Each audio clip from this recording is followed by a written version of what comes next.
Mi nombre es José Antonio Alguacil, Fefo para los amigos. Bienvenidos a mi canal YouTube, donde hablo de publicidad, de marketing, de empresa, de tecnología, de emprendimiento y de todo lo que tenga que ver con este mundo desde un punto de vista muy personal. Esta semana traigo un capítulo un tanto diferente en forma y en tono, pero creo que os va a gustar si os quedáis hasta el final. Como sabéis, me dedico a la publicidad desde hace más de 20 años, que tengo una agencia de publicidad, que tengo una agencia de eventos, pero estos no fueron mis primeros negocios rentables. Mis comienzos en el mundo de la empresa fueron un poco más abruptos, más oscuros y un tanto ilegales, porque mi primer negocio fue falsificar.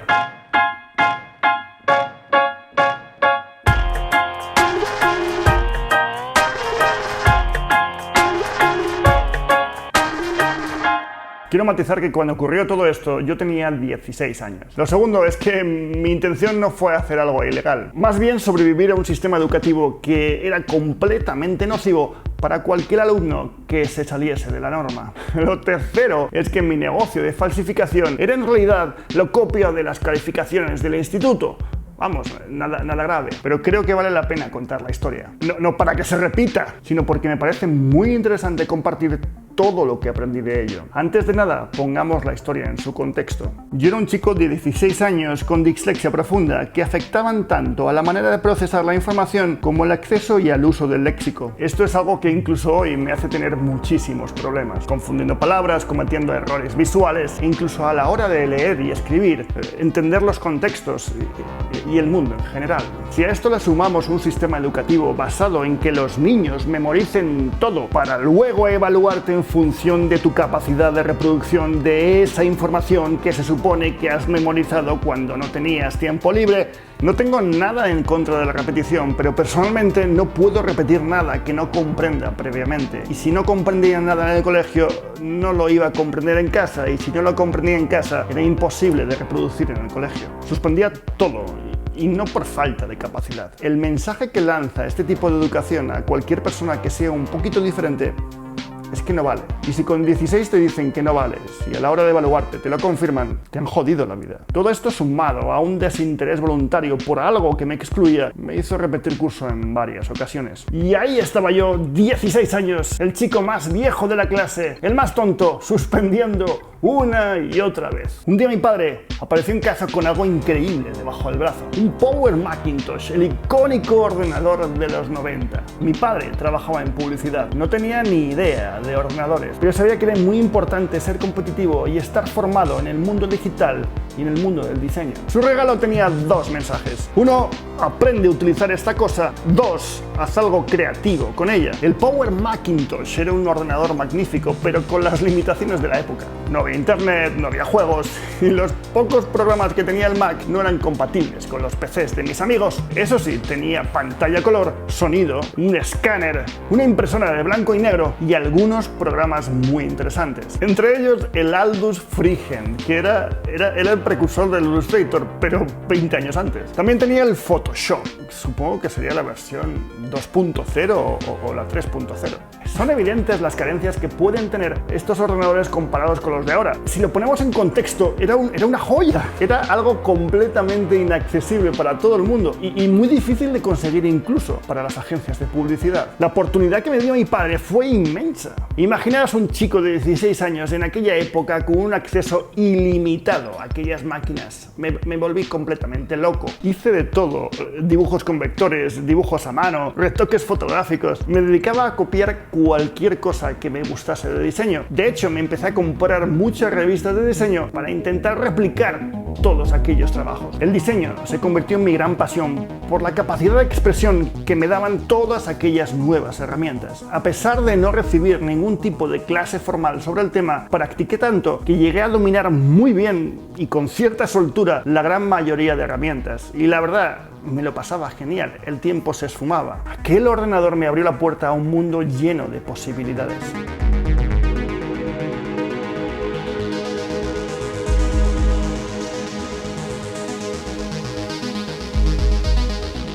En aquel entonces nos evaluaban cada 3 meses y todo quedaba reflejado en un cartón de notas. Se trataba de un tríptico que tenía 3 columnas. una por trimestre. Y luego una barra por cada una de las asignaturas, todo escrito a mano. Al final de cada entrega de notas, los profesores firmaban y cuando tú se lo entregabas a tus padres, ellos también. De ese modo coordinaban que todo el mundo estaba informado de la evaluación. A menos que supieses imitar la letra de los profesores, sus firmas y la de tus padres, era imposible de imitar. Pero aquel año el cartón de notas fue diferente. El colegio había invertido en material informático y la forma de reflejarlo era imprimiendo sus propias notas cada trimestre. Tenía un diseño muy feo y muy sencillo porque estaba pensado para ahorrar costes y esfuerzos. Por un lado las asignaturas y por el otro las columnas de evaluación por trimestre donde firmaban profesores y padres. Vamos, igual que la anterior, pero como se imprimía cada trimestre, las firmas anteriores iban desapareciendo y solo se veían las firmas del trimestre que tocaba. Algo muy fácil de replicar para alguien que se había pasado meses copiando todo lo que veía en su Mac. Si conseguía replicar las notas en mi Mac, se me abría un mundo de posibilidades infinitas. Al poder replicar las notas y modificarlas por unos resultados no tan malos, podía imitar la firma del jefe de estudios, enseñárselo a mi padre, que él firmase, y luego las originales las firmaría yo en lugar de mi padre. Si durante un tiempo el jefe de estudios y mis padres no hablaban, todo sería perfecto. Ojo, la intención nunca fue engañar a mis padres, sino más bien tomarme un crédito, un tiempo, para recuperar las asignaturas que había suspendido y de paso ahorrarles el disgusto. El plan era casi perfecto, pero tenía un montón de problemas que resolver. Primero, tenía que conseguir unas tipografías parecidas a las del cartón. Segundo, tenía que encontrar un papel parecido al cartonaje de las notas originales con la misma textura. Lo tercero, y lo más complicado, una impresora a color. En aquellos años conseguir una impresora a color era cuanto menos un lujo, ya no por su calidad, porque cuanto más calidad tenían era más difícil, sino porque además tenían que ser compatibles con el sistema Macintosh, con lo cual de resolver este pequeño detalle hacía casi inviable el plan. Podía resolver todos los problemas anteriores, pero el de la impresora se me hacía especialmente complejo. Hasta que un día, hablando con un compañero de instituto de un curso inferior, le comenté todo mi plan imposible y sus barreras. Él me dijo que no había problema, que su hermana mayor, que estaba estudiando diseño en la universidad, tenía Mac y además su familia le había comprado una impresora que era compatible y tenía una calidad tremenda. Así que llegamos a un acuerdo. Siempre y cuando yo le hiciese un apaño con sus notas, tendría disponible la impresora de su hermana. Yo le advertí que la impresión de notas no podían ser algo puntual, ya que las calificaciones que entregabas a tus padres tendrían que ser reflejadas trimestre tras trimestre. Claro, y si tú falseabas un trimestre y ponías todo aprobado y luego pasaban los meses y aunque aprobases, tenías los primeros suspensos, te cazaban. Así que si falseabas un trimestre, tendrías que seguir haciéndolo el resto del año si no querías que te pillasen. Al final llegamos al acuerdo de que yo me encargaba de falsear todas sus notas y las mías el resto del año y él se encargaría de imprimirlas. Las primeras notas del año fueron grandiosas. Por primera vez en mi vida llegaba a casa sin suspender todas las asignaturas. Solamente 5 de 8. Para un alumno como yo era un logro suficiente como para que no me castigase, pero tampoco levantaría sospechas diciendo que de repente era un gran alumno. Ante todo, cautela y previsión. Las copias fueron casi perfectas, salvo pequeños detalles que eran imperceptibles para los profanos, ya que el diseño era completamente nuevo. El primer trimestre fue como la seda. Mis padres no se dieron cuenta y el instituto no sospechó. Sin embargo, los problemas llegaron cuando mi amigo y mi socio se fue de la lengua con un par de matones del instituto. Un día le cogieron por banda y para salir del paso le contó todo nuestro asuntillo de las falsificaciones y lo que se podía hacer con ellas. Así que al día siguiente se me acercaron. Yo pensaba que me zurrarían, pero en su lugar me preguntaron muy cuidadosamente por las falsificaciones. Estos tíos eran casi animales. Si les negaba el acceso a las notas, seguramente me zurrarían y se lo contarían a un profesor y ya todo sería al carajo. La oportunidad estaba servida. Les cobré una fortuna por sus cartones de notas y les advertí que si necesitaban más el resto del año, serían más caros. Y en lugar de enfadarse, me lo agradecieron un montón y me aseguraron que no necesitarían más notas el resto del año. Y volvieron a por más, ya que estaban en la misma dinámica de suspenso que yo. Así que el business estaba servido. De este modo, en pocos meses no solamente conseguí mejorar mis notas virtualmente, sino que además conseguí unos ingresos pasivos el resto del año y tener controlados a los matones del colegio. Vamos, todo bien.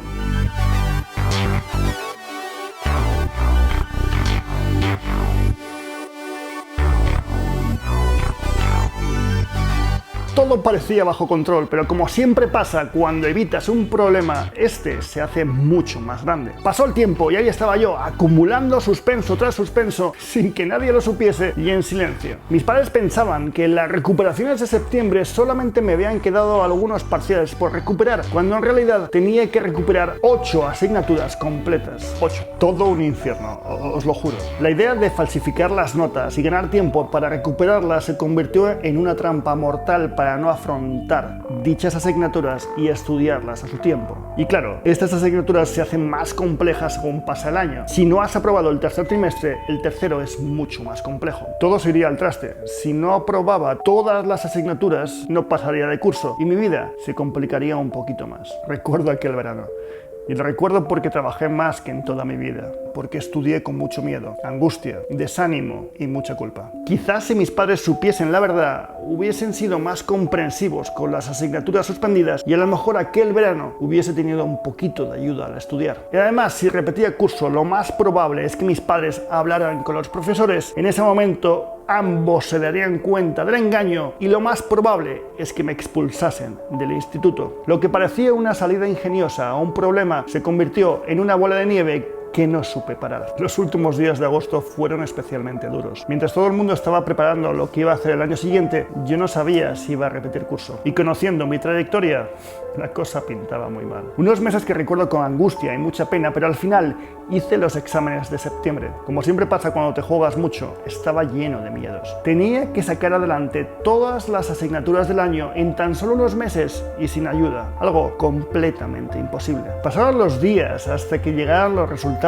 y lo recuerdo encerrado en casa, angustiado, desanimado y bastante triste. Pero llegó el día y se publicaron las notas de la recuperación de septiembre. Me levanté, me duché, cogí un autobús, me trasladé hasta el instituto, entré en el recinto, me fui al pasillo donde se exponían todas las notas y fui asignatura por asignatura para comprobar qué notas había sacado. Todo aprobado. No lo entendía, todo aprobado. En aquel momento quería reír, quería volar, quería chillar. Era el chico más feliz del mundo, el más orgulloso. Cuando llegué a casa, mis padres me dijeron: bien, pero el año que viene intenta empezar mejor el curso. Estaba claro que ellos no eran conscientes del inmenso logro que había conseguido por la inmensa mentira que les había dicho. Cuando llegué a mi cuarto, recuerdo que me eché a llorar, me metí en la cama y no quise saber nada de nadie durante semanas. Me había librado de algo muy gordo y todo aquel trabajo, toda esa angustia había dado sus frutos. Sin embargo, no podía compartirlo con nadie.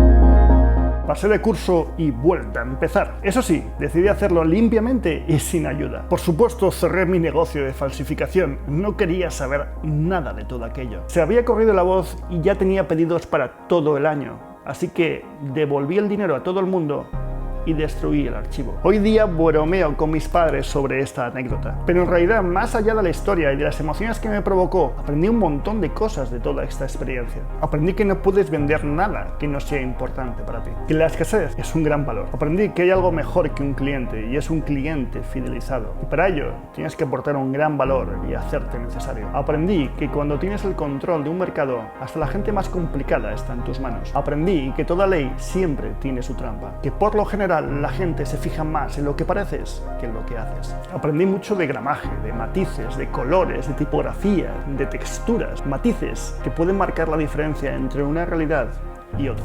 Aprendí que cuando un proyecto es muy complejo, hace falta la colaboración de varios individuos. Aprendí que cuando algo no te gusta, tienes el derecho de intentar cambiarlo. Pero también aprendí que ganar tiempo retrasando un problema tan solo trae más problemas. Que es más efectivo trabajar todos los días un poquito, tener una rutina, que dejarlo todo para el último momento. Que es más valiosa la constancia que la intensidad. Aprendí que mentir a los demás hace que te acabes mintiendo a ti mismo. Que es mejor fracasar y volver a intentarlo que triunfar de cara a la galería. Todo lo que aprendí en aquella experiencia vale mucho más que mis estudios. No falsifiquéis, no mintáis y no busquéis atajos. Es mucho mejor ser malo, pero auténtico, que uno más de los triunfadores fake. El primero aprende, evoluciona y trabaja, y seguramente triunfará bajo sus propios baremos. El segundo tan solo se dedicará a mantener la ilusión de sus propias mentiras. Hasta la semana que viene.